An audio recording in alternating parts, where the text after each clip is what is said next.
Hi, my name is Kiara BD, and this is my Beyond Differences story. Imagine me as a sixth grader sitting in my math classroom. My teacher's teaching a lecture, but I'm not paying attention. And suddenly, he stops talking, and I look up thinking he stopped the class because I wasn't paying attention. But this isn't the case. When I look up, I see a girl standing in the doorway.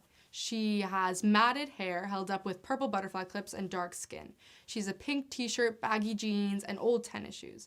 Besides what she was wearing, she seemed like any other new girl, shy, smiling, and waiting to be seated. So I didn't think much of it when she was seated right next to me.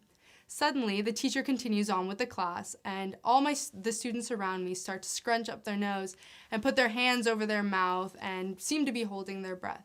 I looked at them, really confused, wondering what they were doing, until I smelled it too.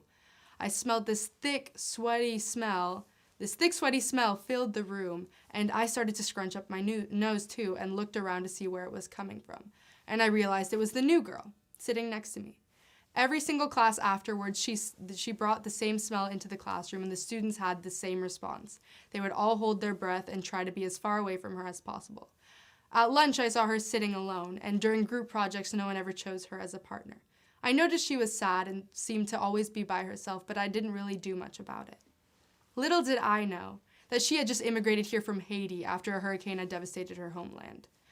When she came here, she didn't have access to all the bare necessities that I thought were essential to my life, like a shower, for example.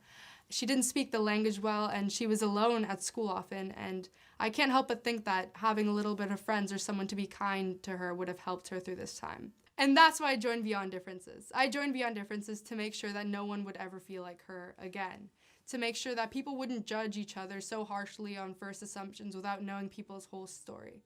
And I think back to that moment now and wonder what would have happened if I would have just said hello to her.